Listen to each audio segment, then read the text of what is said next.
ونستعينه ونستغفره ونؤمن به ونتوكل عليه ونعوذ بالله من شرور أنفسنا ومن سيئات أعمالنا من يهده الله فلا مضل له ومن يضلل فلا هادي له ونشهد أن لا إله إلا الله وحده لا شريك له ونشهد أن سيدنا ونبينا وإمامنا وسندنا ومولانا محمدا عبده ورسوله صلى الله تبارك وتعالى عليه وعلى آله وصحبه وبارك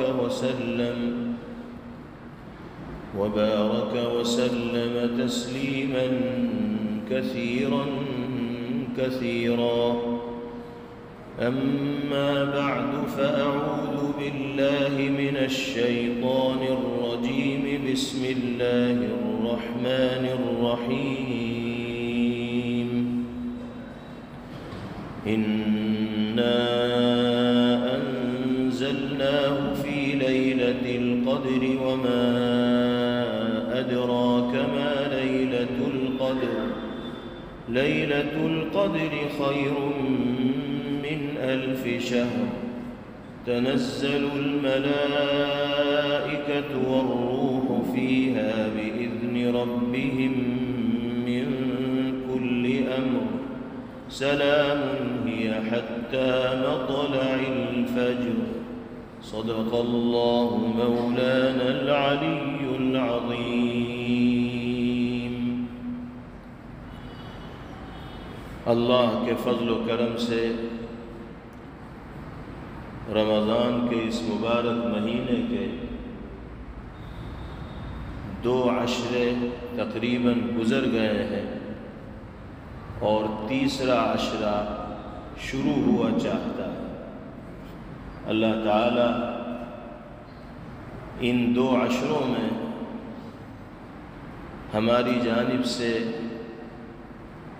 پیش کردہ اعمال کو اپنی بارگاہ میں شرف قبول نصیب فرمائے اور آخری عشرے کو بھی کامل قدردانی کے ساتھ گزارنے کی توفیق مرحمت فرمائے۔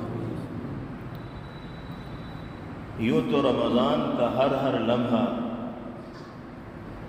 بہت ہی باعظمت اور بڑا قیمتی ہے، لیکن نبی کریم علیہ السلام نے جس اہمیت کے ساتھ رمضان کے آخری عشرے کو گزارا ہے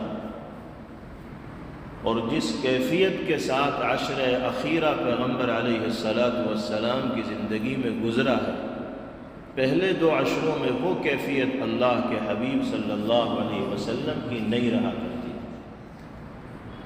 حضرات ازواج مطہرات رضوان اللہ علیہن اجمعین فرماتی ہیں كان النبي صلى الله عليه وسلم إذا دخل العشر شد مئزره وأحيا ليله وأيقظ أهله۔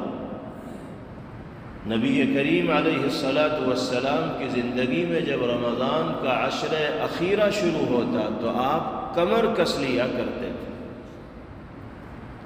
کمر کس لینا یہ ایک محاورہ ہے، تعبیر ہے، یعنی کسی کام کے لیے فارغ ہو جانا۔ آپ اللہ کی عبادت کے لیے کمر بستہ ہو جایا کرتے تھے، دوسری تمام مشغولیات کو آگے پیچھے کر کے رمضان کے آخری عشرے کے ہر لمحے کو وصول کرنے کی فکر میں پیغمبر علیہ السلام لگ جایا کرتے تھے۔ احیا لیلہ، آخری عشرے کی راتوں کو زندہ کرتے تھے، عبادات میں گزارتے تھے، ذکر میں گزارتے تھے، تلاوت میں گزارتے تھے، نوافل میں گزارتے تھے۔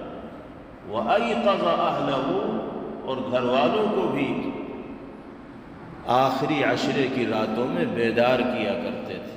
نبی کریم علیہ السلام کے اس عمل سے اندازہ لگایا جا سکتا ہے کہ آپ کی نگاہ میں رمضان کے عشرہ اخیرہ کی کیا اہمیت ہے۔ ہمارے اور آپ کے لیے دنیاوی اور اخروی دونوں حیثیتوں سے کامیابی کی راہ وہی ہے جو پیغمبر علیہ السلام نے ہمیں دکھائی۔ اللہ نے یہ سنہرا موقع ہمیں میسر فرمایا، اور اللہ نے چاہا تو عشر اخیرہ میں ہم اور آپ قدم رکھیں گے۔ ہمیں آج یہ عہد کر کے اٹھنا ہے کہ جس انداز میں پیغمبر علیہ السلام نے عشر اخیرہ کے لیے اپنے آپ کو عبادت کے واسطے فارغ کیا، ایسے ہی جہاں تک ممکن ہوگا ہم بھی اپنے آپ کو عبادت کے لیے فارغ کریں گے۔ اب تک رمضان کے جو روز و شب گزرے ہیں، جس انداز میں گزرے ہیں وہ تو گزر گئے، لیکن یہ اب آخری 10 دن اور 10 راتیں باقی رہ گئی ہیں، ان کو کم از کم ایسے گزار لیں کہ جس سے اللہ راضی ہو جائے اور دنیا اور آخرت دونوں جہاں میں ہماری کامیابی کے اوپر مہر لگ جائے۔ لیکن افسوس کے ساتھ کہنا پڑتا ہے کہ ہماری صورتحال تو یہ ہے کہ رمضان کے ابتدائی دنوں میں تو کچھ عبادت وغیرہ کی توفیق مل جاتی ہے، لیکن جوں ہم عید کے قریب کو جاتے ہیں ویسے ہی ٹھنڈے پڑتے چلے جاتے ہیں، اور آخری عشرے کی راتیں تو عید کی تیاریوں ہی میں گزر جاتی ہیں، بازاروں کی رونق بڑھانے میں گزر جاتی ہے۔ صحیح ہے، عید خوشی کا دن ہے، اظہار خوشی کے لیے جائز اسباب و ذرائع انسان کو اختیار کرنے بھی چاہیے، لیکن ہر چیز کی ایک حد ہوتی ہے۔ حد سے زیادہ اگر آدمی کسی چیز میں لگتا ہے تو پھر وہ اللہ کو ناراض کرنے کا باعث اور سبب بن جاتا ہے وہ عمل انسان۔ پہلے سے عید کے لیے تیاری کر لیں، یا ضروری چیزوں کی خریداری کے لیے بقدر ضرورت چلے جائیں، لیکن رت جگہ کرنا، بازاروں ہی کی نظر ان راتوں کو کر دینا، خلاف شرع امور کے اندر مشغول ہو جانا، اور سب سے زیادہ بگاڑ تو اس موبائل کے ذریعے ہماری زندگیوں میں آیا۔ یہ ہمیں خالی بیٹھنے ہی نہیں دیتا۔ ضروری کاموں سے اگر فارغ ہوتے ہیں جس میں ہم ذکر کر سکتے ہیں، تلاوت کر سکتے ہیں، دین کی کچھ باتیں پڑھ سکتے ہیں، اس خالی وقت میں شیطان اس موبائل میں لگا دیتا ہے، اور اچھی چیزیں دیکھنے کی توفیق انسان کو کم ہوتی ہے، گناہ کی چیزوں میں انسان زیادہ گھستا ہے، اس لیے کہ فطرت انسان کی کہ برائیوں کی طرف میلان زیادہ ہوتا ہے۔ جب گندگیاں سامنے آتی ہیں تو نگاہیں ان سے ہٹتی نہیں، اور رمضان کی ان پاک راتوں میں بھی ہمارے کتنے نوجوان بھائی ایسے ہیں جو موبائل کی غلاظتوں اور گندگیوں کے اندر ڈوبے ہوئے ہیں، ان کو اس کا بھی احساس نہیں کہ اللہ کی رحمت کا دریا جوش میں ہے، تھوڑا متوجہ ہو جائے اللہ پاک کی جانب، اس سے لو لگا لے تو بگڑی بن جائے گی، لیکن ہم اتنے بے پرواہ ہیں اللہ کی رحمت سے کہ ہمیں یہ احساس ہی نہیں ہوتا کہ اپنے دامن کو رحمت الہیہ سے بھرنا چاہیے اور دین و دنیا کی کامیابی کے لیے فکر مند ہونا چاہیے۔ رمضان کا آخری عشرہ شروع ہوا چاہتا ہے، ہم یہ عہد کر کے اٹھے کہ انشاءاللہ پہلے 2 عشروں سے زیادہ اہمیت کے ساتھ عبادات و طاعات میں مشغول ہونے کے ساتھ عشر اخیرہ کو گزاریں گے۔ اللہ تعالی ہمیں ہر لمحے کو وصول کرنے کی توفیق عطا فرمائے۔ اور نبی کریم علیہ السلام رمضان کے آخری عشرے میں اعتکاف بھی اسی لیے فرمایا کرتے تھے تاکہ پورے کے پورے عشرے کو وصول کر لیا جائے۔ جب سے آپ نے عشر اخیرہ کا اعتکاف شروع فرمایا، اس کے بعد سے وفات تک کسی سال عشر اخیرہ کا اعتکاف آپ نے چھوڑا نہیں ہے۔ سنت مؤکدہ علی الکفایہ ہے۔ محلے میں، مسجد کے حلقے میں ایسے چند لوگوں کا ہونا ضروری ہے جو اعتکاف کی سنت ادا کرنے والے ہوں۔ اگر کوئی بھی سنت اعتکاف کو ادا نہیں کرے گا تو سب کے سب گنہگار ہوں گے۔ اللہ جن کو توفیق دے وہ عشر اخیرہ کو آباد کرنے کے لیے، زندہ رکھنے کے لیے، اللہ کی رضا میں گزارنے کے لیے اپنے آپ کو اللہ کے گھر کے حوالے کر دے، اور زبان حال سے یہ کہے کہ اللہ آپ کے در پہ آ کے پڑ گیا ہوں، جب تک معافی کا پروانہ ملے گا نہیں اس وقت تک آپ کا در چھوڑ کے جاؤں گا نہیں۔ جیسے فقیر کسی سخی کے دروازے پہ آ کر اپنا کشکول رکھ دے، گھٹنوں کے بل بیٹھ جائے، ہاتھ پھیلا کر سوال کرنے لگے کہ جب تک دو گے نہیں اس وقت تک ٹلوں گا نہیں، ایسے ہی ہمیں اور آپ کو بھی اللہ کے در پر آ کر گریہ و زاری کے ساتھ فقیرانہ شان ہی میں یہ گزارش کرنی چاہیے کہ الہ العالمین گناہوں میں غرق ہیں، معاصی میں ڈوبے ہوئے ہیں، آپ کی رحمت کے طلبگار بن کے آئے ہیں، جب تک معافی کا پروانہ نہیں ملے گا گنہگار بندہ آپ کے در سے ہٹے گا۔ یہ طریقہ نبی کریم علیہ السلام نے امت کو سکھلایا۔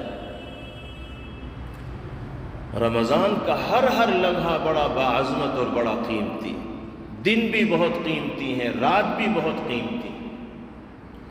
ایسی بات نہیں کہ بس دن ہی میں عظمتیں ہیں، راتوں میں نہیں۔ راتوں میں الگ عظمتیں ہیں، دن میں الگ عظمتیں ہیں۔ بعض علماء نے رمضان کے دن و رات کے درمیان ایک مکالمے کو اور مناظرے کو پیش کیا ہے۔ رمضان کا دن رات سے کہتا ہے کہ میرے اندر تمہارے مقابلے میں عظمت و رفعت زیادہ ہے۔ رات پوچھتی ہے کیسے؟ دن کہتا ہے کہ دن میں روزے رکھے جاتے ہیں، فریضہ ادا کیا جاتا ہے، رات میں تو روزے نہیں رکھے جاتے، تو یہ میری خصوصیت ہے، امتیاز۔ دوسری خصوصیت یہ کہ 5 نمازوں میں سے 3 نمازیں دن میں ہوتی ہیں اور رات میں 2 نمازیں ہوتی ہیں، مغرب اور عشاء کی۔ اس اعتبار سے بھی میرے نمبر بڑھے ہوئے ہیں۔ روزے دن میں رکھے جاتے ہیں، 3 نمازیں دن کے اندر پڑھی جاتی۔ اور تیسری بات یہ ہے کہ دن میں انسان کی زندگی میں تیقظ ہوتا ہے، حرکت ہوتی ہے، سرگرمی ہوتی۔ رات میں تو نیند کا غلبہ ہو جاتا ہے، لوگ بستر پہ چلے جاتے ہیں، سونے لگتے ہیں۔ عام طور پر اللہ نے رات کو آرام کے لیے بنایا ہی، تو دن نے رات سے گفتگو کرتے ہوئے یہ دعویٰ کیا کہ میرے اندر عظمتیں تمہارے مقابلے میں بڑھی ہوئی۔ اب رات کا نمبر آیا، اس نے کہا کہ تم مجھے کم کیوں سمجھ رہے ہو؟ دن نے ایک دعویٰ یہ بھی کیا کہ آفتاب دن میں چمکتا ہے، سورج کی روشنی انسانیت کو دن میں ملتی ہے، رات میں تو تاریکی اور اندھیرا چھایا رہتا ہے۔ رات کا نمبر آیا، اس نے اپنی عظمتوں کو بیان کرنا شروع کیا۔ اللہ نے جن صفات سے رات کو مالا مال فرمایا، جو عظمتیں اس کے اندر پیدا فرمائی۔ رات نے کہا کہ ٹھیک ہے، آفتاب دن میں نکلتا ہے اور عالم کو منور کرتا، لیکن تمہیں یہ یاد رکھنا چاہیے کہ اللہ کے جو نیک بندے ہوتے ہیں، جن کو عارف باللہ کہا جاتا ہے، اللہ کی معرفت کا نور جن کے دل کے اندر ہوتا ہے، جو عارفین کہلاتے ہیں، اللہ کے یہی نیک بندے عارفین راتوں میں جاگ کر اللہ سے راز و نیاز کرتے ہیں، اور ان کے دل کی کیفیت اس آفتاب و ماہتاب سے بڑھ کر ہوتی ہے جو عالم کو منور کرنے والا ہوتا ہے۔ دن میں تو ایک آفتاب نکل کر عالم کو منور کرتا ہے، اور رات میں تو ہزاروں عارفین اور اللہ والے اللہ سے راز و نیاز کرتے ہیں، اور ان کے دل سورج کی روشنی کی طرح انوار کی کرنوں کو بکھیرتے رہتے ہیں۔ یہ کرنیں انوار کی رات کی تنہائیوں میں ملیں گی۔ جب اللہ کی خاص رحمت اپنے ان بندوں کے اوپر نازل ہوتی ہے جو اس کی جانب متوجہ ہوتے ہیں، دنیا سوئی ہوئی ہوتی ہے، اور خوش نصیب لوگ ہوتے ہیں جو مصلی بچھا کر اللہ سے لو لگائے رہتے ہیں۔ آسان کام نہیں ہے نیند کو قربان کر کے اللہ کو راضی کرنے کے لیے 1-1 گھنٹہ 2-2 گھنٹہ عبادت میں منہمک رہنا اور مشغول رہنا۔ اسی طرح رات نے کہا کہ ٹھیک ہے، روزے دن میں رکھے جاتے ہیں، یہ فضیلت اللہ نے تمہیں عطا فرمائی، لیکن میرے اندر بھی الگ فضائل ہیں۔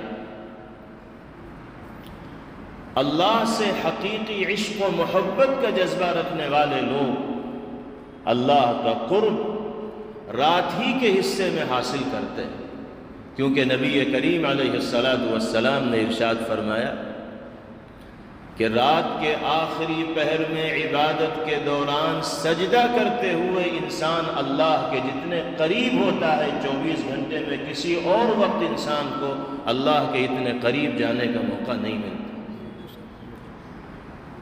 تو یہ عظمت رات کی ہے۔ دن کے الگ فضائل ہیں اور رات کی یہ فضیلت ہے کہ اللہ کا جو تقرب رات کے آخری پہر میں انسان کو نصیب ہو سکتا ہے وہ دن کے کسی حصے میں نصیب نہیں ہو سکتا۔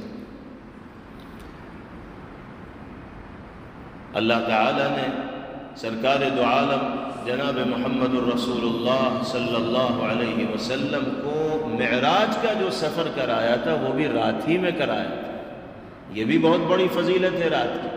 قرآن پاک میں کہا گیا سبحان الذی اسری بعبدہ لیلا من المسجد الحرام الى المسجد الاقصى الذي باركنا حوله لنريه من آياتنا إنه هو السميع البصير۔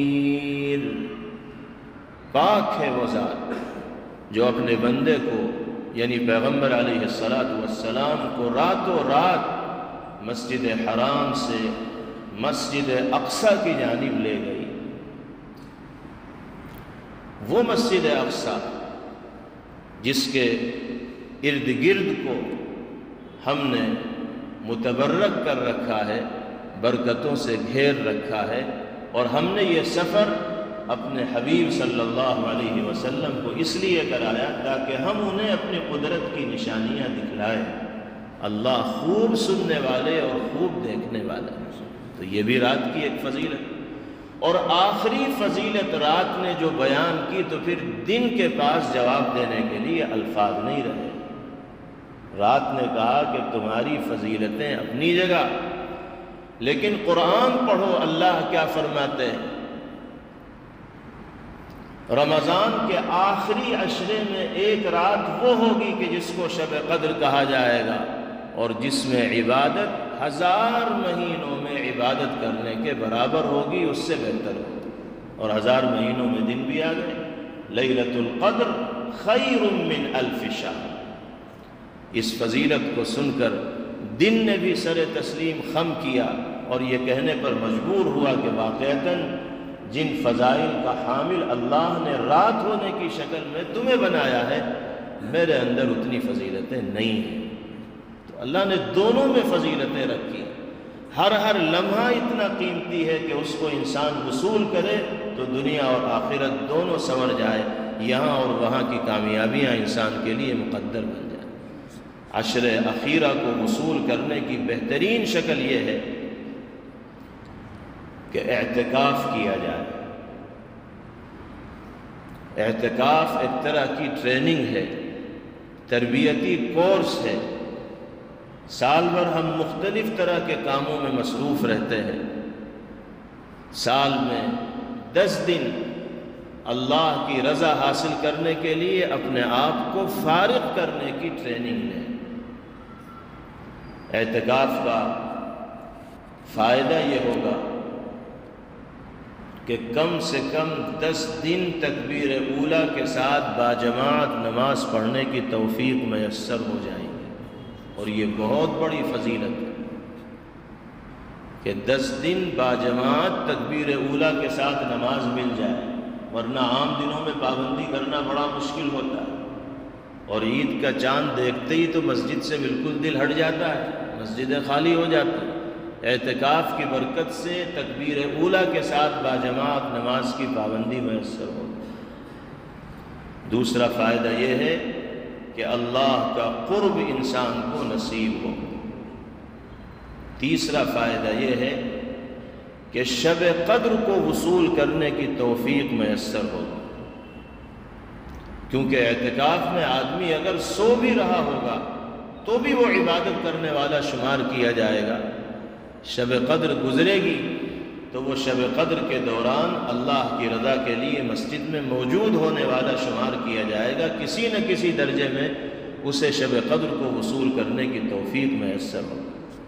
تہجد کا موقع ملے گا، قرآن پاک کی تلاوت کا موقع ملے گا، بہت آسانی کے ساتھ معتکف روزانہ 3 پارے پڑھ سکتا ہے، چاہے وہ کتنا ہی اٹک کے پڑھنے والا ہو، لیکن جب اس کا کام مسجد ہی میں رہنا ہے، 24 گھنٹے کہیں آنا جانا نہیں ہے، تو 3 پارے ایک دن میں معتکف کے لیے پڑھنا کوئی مشکل کام نہیں، اور روزانہ 3 پارے پڑھیں گے تو 10 دن میں انشاءاللہ قرآن پاک مکمل ہو جائے گا، جو سال بھر میں مکمل نہیں ہوتا، اعتکاف کی برکت سے 10 دن میں مکمل ہو جائے گا۔ ویسے تو ہم چاہیں تو عام دنوں میں بھی 3 پارے پڑھ سکتے ہیں، لیکن مصروفیات اس طرح کی انسان کی ہوتی ہیں کہ اس کے لیے وقت نکالنا ہی مشکل ہو جاتا ہے، لیکن جب معتکف ہوگا تو پھر 3 پارے اور اس سے زیادہ بآسانی وہ پڑھ سکتا ہے، کم سے کم ایک قرآن پاک کی تکمیل اس کے لیے آسان ہو جائے گی۔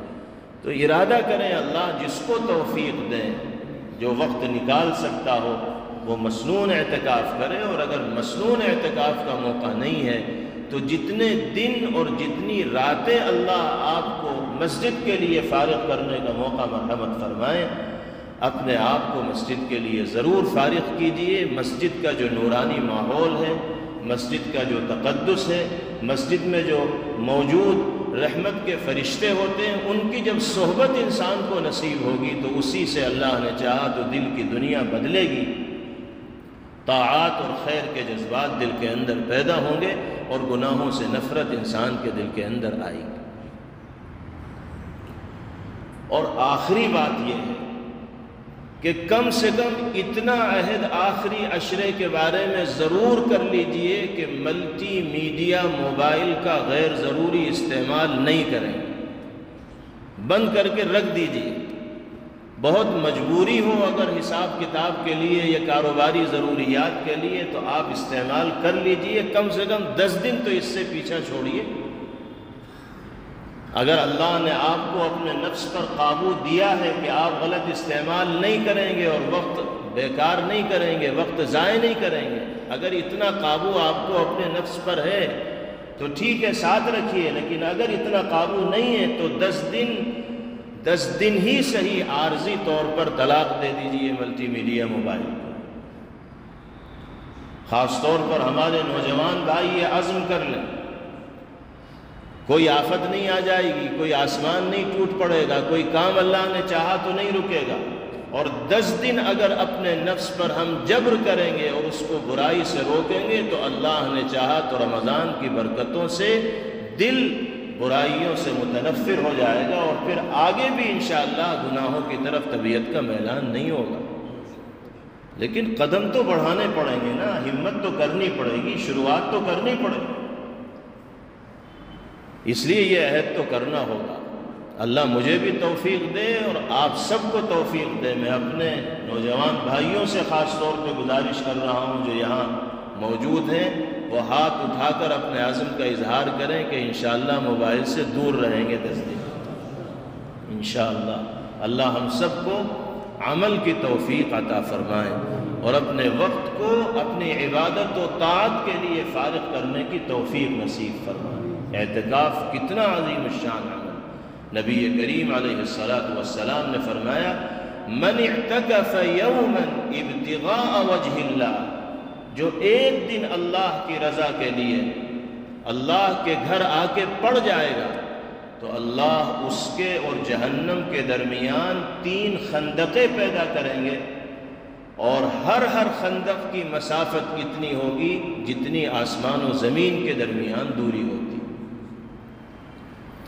ایسی 3 خندقیں اللہ تعالی ایک دن کا اعتکاف کرنے والے کے درمیان اور جہنم کے درمیان کھدوا دیں گے، جہنم سے دوری مقدر ہو جائے گی، اور جو 10 دن کا کر لے تو اس کے لیے تو نور علی نور، خیر ہی خیر ہے۔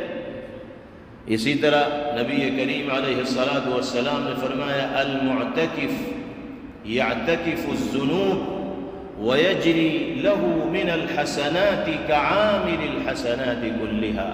آپ نے ارشاد فرمایا کہ اعتکاف کرنے والا گناہوں سے محفوظ ہو جاتا ہے۔ مسجد میں آئے گا تو بہت سے گناہوں سے وہ بچا رہے گا۔ ایک فائدہ تو یہ کہ گناہوں سے محفوظ ہوتا ہے، دوسرا فائدہ یہ کہ اعتکاف کے علاوہ باہر رہتے ہوئے جو نیکیاں اور اعمال صالحہ معتکف کیا کرتا تھا، اللہ حالت اعتکاف میں آٹومیٹک اس کو ان نیکیوں کا ثواب دیتے رہیں گے۔ جیسے بیماروں کی مزاج پرسی کے لیے چلا جاتا تھا، کسی جنازے کے ساتھ قبرستان چلا جایا کرتا تھا، تو اب اعتکاف کی حالت میں تو بیماروں کی مزاج پرسی کا بھی موقع نہیں مل رہا، قبرستان جانے کا بھی موقع نہیں مل رہا، مسجد میں بیٹھے بیٹھے عیادت کا ثواب بھی نام اعمال میں لکھا جاتا رہے گا، اور اتباع جنائز کا ثواب بھی نام اعمال میں لکھا جاتا رہے گا۔ اس کے علاوہ دسیوں طرح کی نیکیاں ہیں جو انسان مسجد سے باہر رہتے ہوئے کرتا ہے۔ اللہ معتکف کو طفیل میں ان نیکیوں کا ثواب عطا فرمائیں گے، بونس ملے گا اللہ کی طرف سے، کر کچھ نہیں رہا ہے اور مل سب کچھ رہا۔ یہ اعتکاف کی برکات ہے۔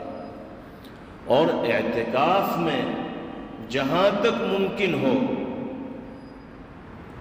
اپنی زبان کو بھی لایانی گفتگو سے محفوظ رکھنا چاہیے، بچا کر رکھنا چاہیے۔ زیادہ مجلس آرائی کی ضرورت معتکفین کو نہیں ہے۔ بعض مسجدوں میں دیکھا گیا کہ غیر معتکف حضرات رات میں آ جاتے ہیں، اعتکاف کرنے والوں کے ساتھ گھنٹوں بیٹھ کے باتیں کر رہے ہیں، لمبے لمبے ناشتے چل رہے ہیں، یہ چل رہا ہے وہ چل رہا ہے، ساری دنیا کی بحثیں مسجد کے اندر ہو رہی ہیں، بیٹھے ہوئے اعتکاف میں بات چیت ساری ہو رہی۔ یہ بھی مناسب نہیں۔ جب آپ نے 10 دن کے لیے اپنے کو فارغ کیا ہے تو کنارہ کش ہو جائیے سب سے۔ روزانہ گھر والوں سے بھی بات کرنے کی ضرورت نہیں۔ کون سی ایسی ایمرجنسی آ گئی کہ اگر روز آپ بیوی سے بات نہیں کریں گے تو آپ کا دن صحیح نہیں گزرے گا، رات صحیح نہیں گزرے گی۔ اماں سے اگر بات نہیں ہوگی تو اعتکاف پورا نہیں ہو پائے گا۔ آپ کہہ دیجئے کہ 10 دن غیر ضروری بات کرنے کی بھی مجھ سے ضرورت نہیں، کوئی ایمرجنسی پیش آئے گی تو بات کر لوں گا، تمہیں کوئی ضرورت پیش آئے تو بات کر لینا یا کسی کے ذریعے پیغام کہلوا دینا۔ مشائخ و علماء یہ فرماتے ہیں کہ جہاں تک ممکن ہو زبان کو بھی انسان اعتکاف کی حالت میں ساکت و خاموش رکھے، بقدر ضرورت گفتگو اور بات چیت ہی کرے، اللہ کے ذکر میں، نماز میں، تلاوت میں، دیگر کاموں کے اندر لگا رہے۔ بات کرنے سے بہتر یہ ہے کہ پڑھ کے سو جائے،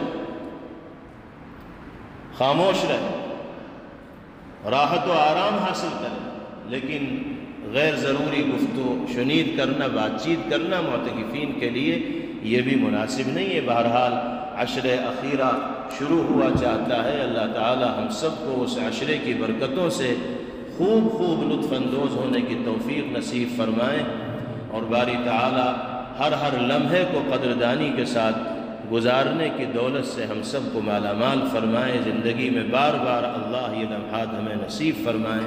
وآخر دعوانا ان الحمد للہ رب العالمین۔ Thanks for watching. Don't forget to like, comment, share and subscribe to Al Wahid channel.